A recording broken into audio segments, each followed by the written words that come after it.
अनिलजी, मला हे विचारायचं आहे, तुम्ही या सावंगी गावचे सरपंच आहे. आतापर्यंतचा काय काय इथे विकास झालेला आहे? कोणत्या समस्या होत्या ज्या तुम्ही इथे पाहिल्या आहे, ज्या पूर्ण झालेल्या किंवा चालू आहे पूर्ण करण्याचा प्रयत्न, आणि फ्युचरमध्ये विकासाला घेऊन आता काय प्लॅन राहील?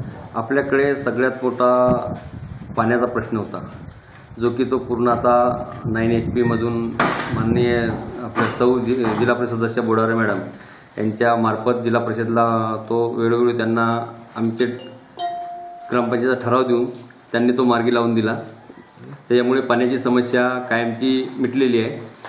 तशीच या गावाला खूप मोठा पुरापासून धोका होता, तो पण संरक्षण भिंत झाल्यामुळे किमान यावेळेस 25 लाख रुपयाची संरक्षण भिंत झाली.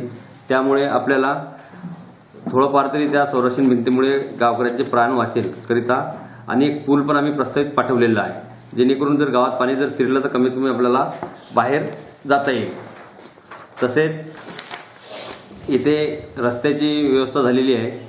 तसेच या गावामध्ये काही स्वतंत्र म्हणजे नाल्या ज्या करायच्या आहे, आपल्याला पॅकबंद नाल्या करायच्या आहेत, त्याकरिता आम्ही काही प्रस्तावित पाठवलेले आहे, अर्ज पाठवलेले आहे. त्याकरिता आम्हाला नाल्याची गरज लागेल. तसेच अनिलजी, गावामध्ये रस्ते झालं, इलेक्ट्रिसिटी झालं, याही मुख्य समस्या असतात. पाणी तर सांगितलं तुम्ही, रस्ते इलेक्ट्रिसिटीच्या पर्याप्त मात्रेत झालेले आहे का? इलेक्ट्रिसिटीचं आमच्या इथे झालेलं आहे. पोल वगैरे त्यांनी आता आम्ही मागे ग्रामपंचायतचा ठराव पाठवला होता, त्यानुसार आम्हाला पोल दिलेले आहे आणि ते गावाच्या प्रत्येक कोपऱ्यापर्यंत पोल गेलेले आहे. कदाचित अजून 5-7 भविष्यात जर वस्ती वाढली तर 5-7 पोलची 10 पोलची गरज पडेल. पण त्याची पण आम्ही ग्रामपंचायत मार्फत जिल्हा परिषद सदस्याच्या माध्यमातून सौ बोढारे ताईच्या माध्यमातून आम्ही तो प्रस्ताव त्यांच्याकडे दिलेला आहे आणि आम्हाला अवश्य खात्री आहे की त्या जिल्हा परिषद स्टँडिंगमध्ये आमच्या गावासाठी मंजूर करतील. तसेच नाल्याचा पण आम्ही काही प्रस्ताव दिलेला आहे आणि बाकी तर सगळे काही त्यांच्या माध्यमातून बरेच कामं झालेले आहे, पण काही कामं राहिलेले आहेत थोडेफार. अनिलजी, वैद्यकीय सेवा पर्याप्त मात्रेत उपलब्ध आहे का गावामध्ये?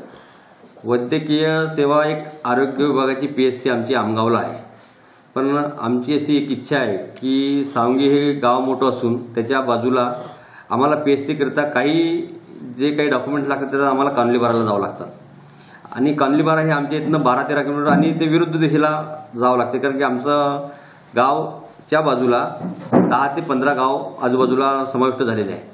करिता जर आमच्या गावात जर PSC सेंटर झालं तर ते योग्यच होईल. अनिलजी, गावामध्ये बेरोजगारी एक मुख्य समस्या असते. ग्रामपंचायतीमार्फत बेरोजगारांना रोजगार देण्यामार्फत काही उपाययोजना आहेत का? आपण शासनाच्या ज्याही काही योजना आल्या की एम्प्लॉयमेंट न्यूज, तसं आम्ही एक श्री श्री विजू पाटील गोतमारे यांच्या स्मृतीप्रित्यर्थ एक वाचनालय उघडलेलं आहे. त्या वाचनालयामध्ये आम्ही विविध प्रकारचे पेपर आणि एम्प्लॉयमेंट न्यूज हे सध्या उपलब्ध केलेले आहे. गावामध्ये छोटे उद्योगधंदे आले तर किती फायदा होईल आणि उद्योगधंदे न येण्याचं कारण काय शासनाचं कुठेतरी दुर्लक्ष वाटत आहे का?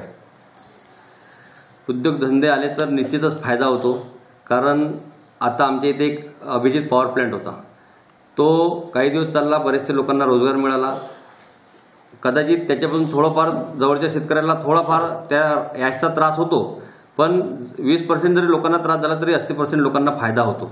कारण रोजगार झालं की प्रत्येक गावाचं कुठंतरी नाविन्यपूर्ण त्याच्या गावात सगळ्या गोष्टीची मागणी वाढते आणि त्या गावाचा डेव्हलपमेंट होतो. जी अनिलजी, खूप खूप धन्यवाद.